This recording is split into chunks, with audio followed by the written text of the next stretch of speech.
So we got a review here packed with new legendaries and a lot to talk about. So this is Sage, Seer of Darkmoon, a new legendary for mage, 6 mana, 5/5.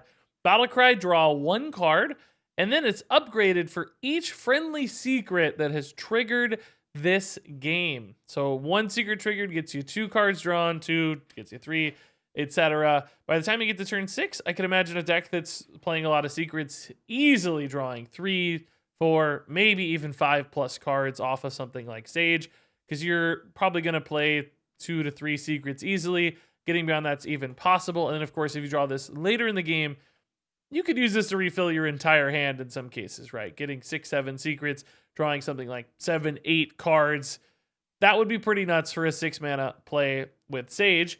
And you know what? I think that's actually going to be pretty reasonably good. We've already seen Secret Mage work historically in Standard during its era, but also now in Wild format. It's a crazy deck. Thanks to Alaneth, which is a 6 mana reload. Now, Alaneth works differently, of course. It's just drawing you every turn without rhyme or reason. You're getting 3 cards extra every turn. Sage is not going to provide that same super long-term draw that Alaneth provides, but in many cases that even becomes a bit of a liability. Sometimes you just need that first 5 to 7 cards to really end the game, and Sage is going to get them to you quicker than Alaneth in many cases, right? And you're going to get a 5/5 body on board when you play it. Now, I don't know that this surpasses Alaneth in Wild format. I don't play enough Wild, certainly not Secret Mage, to tell you which of these fits that mold better. But in Standard format, you could definitely see this as sort of a substitute for what Alaneth of old used to do. And I mean, I like that you're getting the 5/5 body as well, because it often felt fine to play the Alaneth. You weren't dying because you were just so far ahead on tempo and pressuring your opponent that you had a window to play that in many, many cases. It helped with Ice Block, of course, in Wild, but even in Standard, I think that still will remain the case because you're also getting the body on board here, and that instant refill as opposed to the slightly more kind of delayed or incremental refill that Alaneth provides is nice because you're going to get to see more cards sooner, and in many cases immediately the same turn, particularly if you have enough mana to actually utilize those cards. So drawing Sage into like a Ray of Frost to freeze your opponent's board on 7 mana is a real possibility. And I think this comes at a mana point that's really nice for that deck. That's generally about when faster decks start to run out of cards. So if you've had this sitting in hand or you draw into it, it's just an instant refill that gives you that second wave of pressure. It finds you fireballs or frostbolts to end the game, finds you more secret synergy stuff, whatever it is. Sage, I think, provides that as a nice reload. So I could absolutely see this being a really key component in a secret deck just to give you that finishing push, reload the hand, overwhelm your opponent. I think theoretically you could even see this pop into a few other decks as long as they have a few secrets. A 6 mana 5/5 that's drawing you 3 or 4 cards is really powerful way to reload if your deck has any sort of stall or time to play this sort of thing. So yeah, this looks like a really good card that's both supporting that secret style that we've already got a few cards for that look amazing, and there's some chilling in Standard format already as well. You got the old Cloud Prince package and stuff, and there's way more than that. So I think that could come together nicely, and this is a card to just keep an eye on, generally speaking, because it has so much card draw bundled into it potentially, and anytime you can draw cards on a body like this, it doesn't totally sacrifice tempo. That can be a really powerful tool for decks to have. All right, guys. So here's your next mage card. I don't know, man. I don't know. It's Deck of Lunacy. It's a card. It's random. It's crazy. It's 2 mana. Transform spells in your deck into ones that cost 3 more, but for some reason they keep their original cost. So basically your deck is going to be full of random spells that all cost 3 mana less than they're supposed to. Which, by God, I think that's pretty good on average. There aren't that many spells in Mage that are so bad that they're not insane when they're 3 mana less. It's hard-pressed to find any card bad enough that it's so bad that it's not playable at 3 mana less. That means, you know, it's gonna be hard actually to get like secrets that are 0 mana because there's not any 0 mana spells in Mage. So if they cost 3 more, your 1 mana spells are gonna turn into 4 mana spells, 2 to 5, 3 to 6, etc. You will have some, you know, theoretical 7 mana spells, I guess, that turn into Pyroblasts, which then only cost 7 mana. So keep an eye out for those 7 mana Pyroblasts along with the 1 mana Fireballs in your deck. That I just realized the Fireball's a 4 mana spell. So if you can run 1 mana and 7 mana spells, you're just gonna have a deck full of cheap Fireballs and Pyroblasts. Are there 7-mana spells, guys? I haven't looked yet. I hope not. Please, God, tell me there's no 7-mana spells available to Mage in standard format right now. Flame Strike. Oh, great. It's just part of the classic set. So there's a couple cheap Pyroblasts on occasion. There might be another 10-mana spell to ruin that. I don't know. Oh, yeah, Puzzle Box. Oh, it was even better.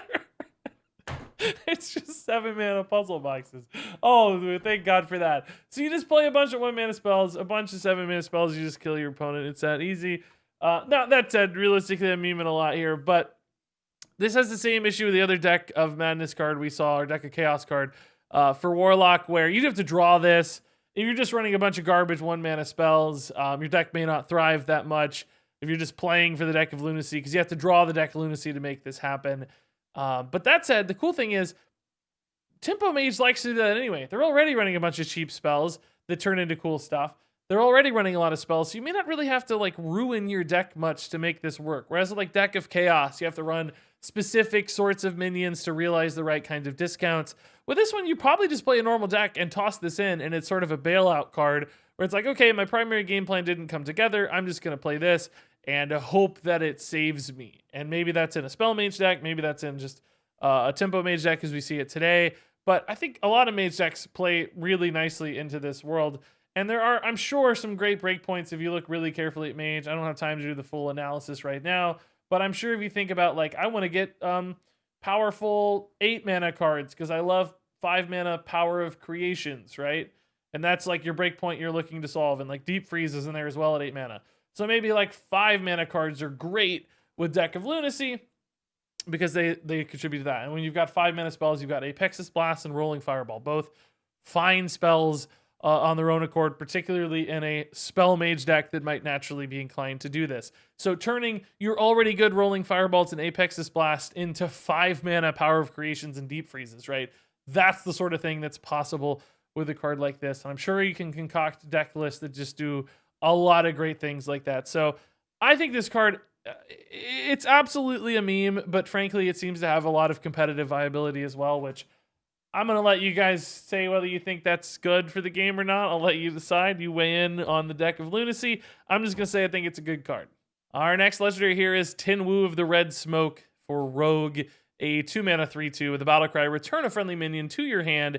It costs 1 this turn. So a bit of a Shadow Step or Youthful Brewmaster adjacent card, but with some pretty significant upsides, I think, because this is setting the cost of a card to 1. It is not discounting it. So Tinwu really thrives on higher cost cards. That's because you're going to reap a bigger discount. So say like a Kronks. You play Tinwu on Kronks. Kronks is going to get down to 1 mana. That's a 5-mana discount. If you Shadow Step Kronks, you're only getting that 2-mana discount. So really, the bigger the thing, the more useful Tinwu will be to discount that and cheese out presumably that bigger, crazier sort of effect. And I think the mana points where Tinwu really thrives is with 6 and 7-mana cards. As you get down to 5, you have to start realizing that the Tinwu tax, in other words, the fact that he costs 2 mana in the same turn, starts to compete with Shadow Step. For instance, bouncing a Jandis with Shadow Step is an 8-mana play, 5 for Jandis, bounce another 3 for Jandis. Bouncing a Jandis with Tinwu is also an 8-mana play, 5, 2, and 1. So you start to lose out on the efficiency bonus. Now, that said, Tinwu does have a body that you're also putting into place. If you really want to overwhelm people with pressure, Tinwu could do that more efficiently in some cases than Shadow Step. But on the other hand, Tinwu can't bank the discount. It has to happen this turn. It's limited. So unlike Shadow Step, where you can pull that Jandis back and sort of redevelop it on a future turn at a discount, with Tinwu, you kind of have to go now if you want to reap that discount at all. I mean, there might be scenarios where you don't care. You just waste the discount because you got to play something next turn. But it's a little bit less useful than Shadow Step in some cases, but in other cases much stronger because of the more significant discounts, like in those Kronks or Togwaggle sorts of scenarios. All that said, though, I don't know that it has to be better than Shadow Step. There's tons of decks that might run 3 Shadow Steps. Shadow Step's been a historically great card. Having another extra way to do that and bounce crazy powerful battle cry effects could be fantastic. They don't have to compete. They can complement one another. And because of that, I think Tinwu's really strong. I think it's just adding another toolkit card for Rogue that loves to do these sorts of things already. I think this one can make some really bonkers big plays in decks that have those sorts of threats. So I'm sure some decks out there are going to find a way to run Tinwu successfully. I think this is exactly the sort of card Rogue loves. Cheap combo activators, shenanigans on discounts, big crazy repeatable combos or battle cry effects. That's Rogue in a nutshell, and Tinwu supports it really, really well. So moving on here to Greybau, a 5-mana 4/6 for Druid, legendary, with Taunt and Death Rattle. Give a random friendly minion Death Rattle, summon Greybau. So if this works out and you have enough minions on board chaining this effect, you're basically going to have a bunch of Greybaus just kind of bouncing off one another all the time and summoning another Greybau, which for certain decks could be a real nightmare if they can't prioritize killing these Greybaus. Basically, there's always another one to chain onto the next one as long as you have minions laying around. And anytime you can like multiply that with Death Rattle synergies or copying style effects, it can kind of go infinite, right? If they don't have any sort of silence polymorph to get through it.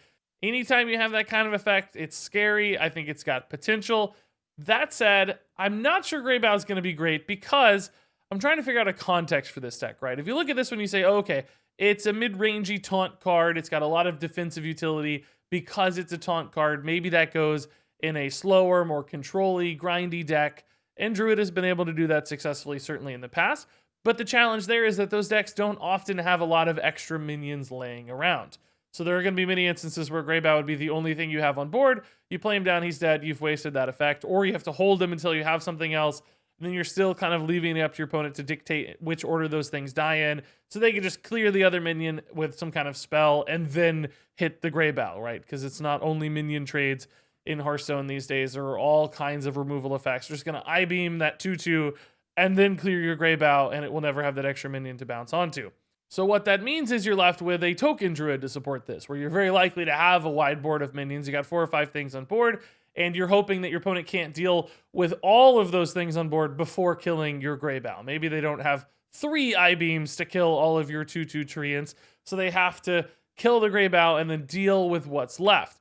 And that's where this card could thrive as a kind of board stabilizer or solidifier in a token deck, in the vein of something like Soul of the Forest, perhaps. Now, on that note, I think Soul of the Forest does that job way better because it aligns with your game plan, which is leaving behind another wide board where you're using buffs and Savage Roars and such to follow up, whereas Greybau doesn't necessarily align quite as well. It can protect things, it can be a bit of a roadblock, but it doesn't necessarily synergize with the ultimate game plan of your deck, which is to go wide and, crush your opponent with all that follow-up buff and damage.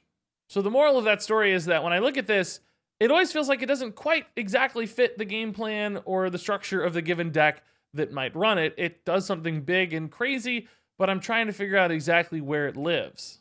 All right, so next up here is Rinlings Rifle for Hunter, a new legendary weapon. It's a 4-mana 2/2, and it reads, after your hero attacks, discover a secret and cast it. So a couple secrets here bundled into Rinlings Rifle. That's 2 secrets, 2 mana each. That's about 4 mana. Kind of makes it feel like the 2/2 weapon here is a freebie of sorts. And on top of that, discovering secrets I think is generally better than just playing a secret from hand, because you can really make the secret match up to the situation on board. So your opponent has that big board of 2 health minions, and I find the explosive trap, and it's perfect, right? Or maybe they don't have a board of 2 health minions, so I know I don't really need an explosive trap, and freezing is much, much better than explosive, etc., etc. Basically, you're not always going to get the perfect secret, but in general, you can pick one that best fits your situation, as opposed to like a random one from your deck. And sometimes even the random ones from your deck aren't great for the particular matchup that you queued into on ladder. So a lot more control, essentially, and influence over the quality of the secrets off of a card like this one, which is nice. So it sounds efficient. It sounds like it's, reasonably well targeted to game states. That said, I still have a little bit of hesitation about Rinlings Rifle because it's a hunter card, and it doesn't quite feel as aggressive as hunter cards should feel to me. 4 mana and only dealing 2 attack feels a little slow. We've already got a lot of ways in hunter to like accelerate out secrets. This one feels a bit slower than those as well. Like Phase Stalker's already getting me a lot of secrets. Again, they're not as controlled, not as refined in their choices, but they're just faster and they're higher tempo and they're more pressure. And I don't know that we're going to have a slow enough hunter deck to make a card like this one feel good enough, because it's still that you're spending 4 mana on the first turn, you're just getting the 1 secret and the 2 damage ping. That doesn't feel great for 4 mana. It takes another turn to realize that other secret. So it's like you're banking some of this for future turns, which is not traditionally a Hunter thing. Usually they're all in now, not banking things up for later. You've also got some counter synergies a little bit with the Eaglehorn Bow, which is already a great secret synergy weapon. And the multiple charges on Eaglehorn Bow fits the Hunter game plan of going face, creating those damage outs. This is altogether less damage for more expense. Like, yes, it's more total stuff, it's more value, but it's not as fast. It's not as aggressive. And although maybe you could run like 2 Eaglehorns and a Rinlings Rifle, that's certainly a possibility in a secret synergy deck. It still just feels a little bit backwards to me. Like, I want this to be faster. I would almost rather this just be a 2 mana 2/2 that gave me 1 secret. I mean, maybe that's OP, I don't know. But you get the idea, right? Like, I want it to be more in your face as opposed to like passive throughout the middle portion of the game. Now, that said, I do recognize we have potentially like a big Hunter deck with Blastenheimer summoning some big stuff, and you might need cards and secrets to get you to that stage of the game if you're only running big minions. So this certainly feels like it could slot into a slower Hunter deck in that vein, but I don't see this in an aggressive tempo-based secret deck. And generally speaking, Hunter does not thrive particularly well when it's playing more towards the mid to late game. They like to be fast, in your face, and I don't think this fits that game plan all that well. So basically, at a base level, there's a lot of things that add up about this card and make sense, and the numbers feel right, and it's efficient, and there's a lot of pro arguments for it, but I still just have that lingering doubt in my head, like, is this really a Hunter card? Is this traditionally the characteristics that fit this class and deck's style? Not really. Usually they go way, way harder and way faster. So I do have some hesitations there. This is going to be breaking the mold a little bit for Hunter if this card succeeds, I think. I should also note, like, the Secret Synergy cards we already got, I think they happened before this, right? They're like a natural turn 3, and you may not want to play those as much later in the game. The swings of multiple 3/3s on board is less impactful on turn 5 or turn 6, where this card is setting up those multiple secrets. So even that card encourages more aggressive secret development, I think, than Rinlings Rifle really supports. So even the cards that seem to be in the same package for this one, I still want to be faster plays than Rinlings Rifle. So all in all, it makes sense. It looks good, but there's a part of me in the back of my brain that just says it's not going to work. Sage is a 4-star card. Deck of Lunacy is a 4-star card. Tinwu is a 4-star card. Greybau is a 3-star card. Rinlings Rifle is a 3-star card. And there you go. That wraps it up for this review. Thank God. I don't know if I can handle any more deck cards, guys. This one put me over the edge almost. But share your thoughts. What do you think about these cards, this one or otherwise? I'm curious to hear your takes in the comments down there below. We got a few more reviews on the way over the next day or two, so stay tuned. Subscribe if you want to maybe take a slight slim chance that YouTube shares that with you. But until then, thanks much for watching, and until next time, game on.